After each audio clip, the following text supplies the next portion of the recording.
सुन रहे मोबाइल वाणी से मैं दिनकर पातुकर। आज देश में चल रही वर्तमान राजनीति एवं 4 राज्यों में हो रहे विधानसभा चुनाव के परिप्रेक्ष्य में आज हम बात कर रहे हैं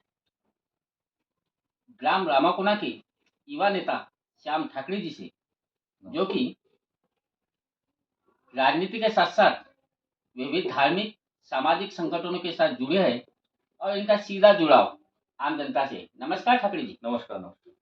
ठाकरे जी, जैसा कि वर्तमान समय में देश में 4 राज्यों में विधानसभा चुनाव संपन्न होने जा रहे हैं और इसी तरह मध्य प्रदेश में भी विधानसभा चुनाव संपन्न होना है और पूरे देश की निगाहें मध्य प्रदेश के छिंदवाड़ा जिले पर लगी हुई है, क्योंकि छिंदवाड़ा जिले को जो मॉडल के रूप में पूरे मध्य प्रदेश में कांग्रेस की ओर से दिखाया जा रहा है और कांग्रेस का जो चेहरा है वो छिंदवाड़ा से मुख्यमंत्री का दावेदार है। इस संबंध में आप क्या कहना चाहेंगे? देखिए, अभी जो मध्य प्रदेश में चुनाव जो महासमर जो चल रहा है, यह चुनाव इसके पहले भी मध्य प्रदेश में चुनाव हुए और आगे भी भविष्य में मध्य प्रदेश में चुनाव होंगे।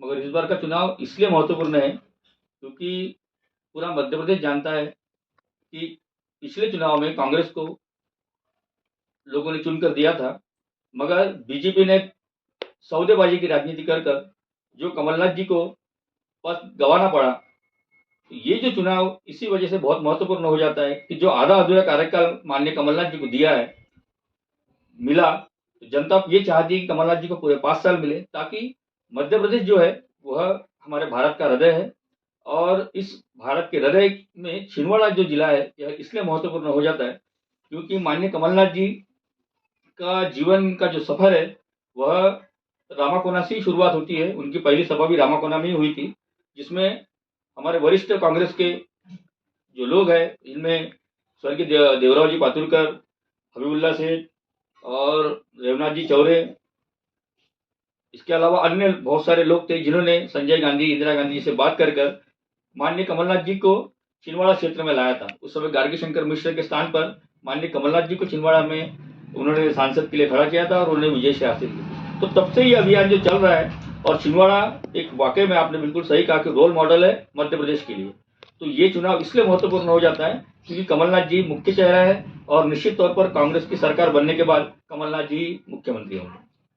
ठाकरे जी, हम आपसे भी जानना चाहेंगे, जैसा कि इस विधानसभा चुनाव में दोनों ही राजनीतिक दल विकास के मुद्दे पर चुनाव लड़ रही है और चूंकि कमलनाथ जी पर बाहरी प्रत्यक्ष होने का शुरू से आरोप लग रहा है, तो हम आपसे जानने चाहते हैं क्या वास्तव में कमलनाथ जी को आप बाहरी प्रत्यक्ष मानते हो या कमलनाथ जी ने क्षेत्र में ऐसा विकास किया है जिसके कारण आज पूरे मध्य प्रदेश में छिंदवाड़ा को मॉडल के रूप में देखा जा रहा है? देखिए, ये बहुत अच्छा सवाल आपने पूछा है।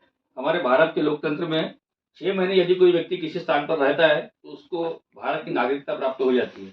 माननीय कमलनाथ जी पिछले 45 सालों से उनका निवास स्थान शिकारपुर है और वह शिकारपुर में ही पूरे सहपरिवार के साथ निवास कर रहे हैं।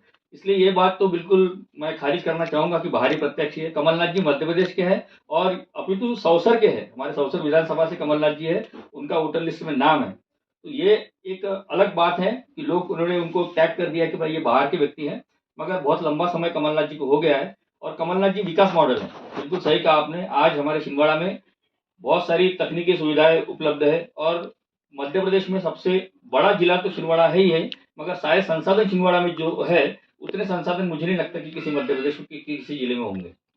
ठाकरे जी, हम आपसे ये भी जानना चाहेंगे, यदि हम बात करते हैं लोकसभा क्षेत्र छिंदवाड़ा की और अभी हाल ही में छिंदवाड़ा से सौंसर पांडुरंगा को अलग निकाल दिया गया, तो इस संबंध में आपकी अपनी क्या राय है? देखिए, अभी जो हमारा जो जिला था छिंदवाड़ा, हम अपने एड्रेस में लिखते थे कि फलाना तहसील सौंसर जिला छिंदवाड़ा।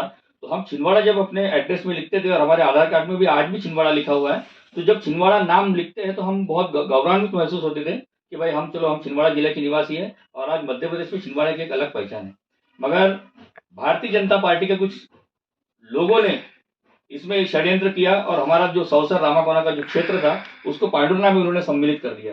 दिनकर जी, मैं आपको बताना चाहूंगा, इससे आम लोगों में इतनी नाराजगी है इस बात को लेकर कि भाई हम जहाँ छिंदवाड़ा जिले में रहने पर गौरवान्वित महसूस कर रहे थे, आज हमें पांडुरना जिले में हमारा एड्रेस आ जाएगा और बहुत सारी परेशानियां भी होने वाली है आने वाले समय में। हमारे आधार कार्ड में हमारा नाम बदलेगा, हमारी गाड़ियों की पासिंग बदलेंगी और हमारे सारे जो डॉक्यूमेंट्स है उसमें बहुत सारी आगे परेशानियां आने वाली है। इसलिए इस बात को लेकर बहुत अच्छी बात आपने पूछी। पांडुरना जिला बनने से लोगों में एक बहुत नाराजगी है दिनकर जी इस बात को लेकर। हम आपसे ये भी जानना चाहेंगे, जहाँ बात आती है विकास की, तो हम विकास के मायने किस चीज से लगाएं? जहाँ पर देखने में आ रहा है पूरा विश्व, संपूर्ण विश्व जलवायु परिवर्तन की चपेट में है और जलवायु परिवर्तन को प्रभावित करने वाले कारक जल जंगल जमीन की यदि हम बात करते हैं, तो इसमें छिंदवाड़ा जिले में सर्वाधिक है। तो उन चीजों में जो अवैध तरीके से जो ये हो रहा है, उस संबंध में आप क्या कहना चाहेंगे? देखिए, छिंदवाड़ा जिले की जहाँ तक बात है वहाँ मैं ये कहना चाहूँगा कि जल और जो आपने संसाधन की बात की तो निश्चित तौर पर हमारा वन क्षेत्र है और इसमें संसाधन तो है ही है, साथ में कमलनाथ जी का एक काम किया हुआ है, तो संसाधन तो यहाँ पर्याप्त है। मेरे कहने का मतलब ये था कि यहाँ पर जो संसाधन है, संसाधनों का जो अवैधकरण जो हो रहा है, उस संबंध में क्या कहना चाहिए? बिल्कुल बिल्कुल। यदि कोई अवैध गतिविधियां हो रही है, आप जैसा बोल रहे हैं कि छिंदवाड़ा जिले में अगर कोई अवैध गतिविधियां है संसाधनों को लेकर, चाहे वो हमारा सागवान के पौधे रहे, चाहे अन्य कोई रेत माफिया, रेत की जो तस्करी रहे या अन्य कोई अवैध गतिविधियां है, तो निश्चित तौर पर दिनकर जी आज इस इंटरव्यू के माध्यम से मैं आपको आश्वस्त करना चाहूंगा कि कमलनाथ जी की सरकार बनने के बाद निश्चित तौर पर इस बात पर रोक लगाई जाएगी। बहुत बहुत धन्यवाद आपका। यह थे ग्राम रामाकोना के युवा नेता, साथ ही साथ सामाजिक कार्यकर्ता, जिन्होंने अपने जीवन में निरंतर सामाजिक गतिविधियों में अपनी सक्रिय भूमिका निभाई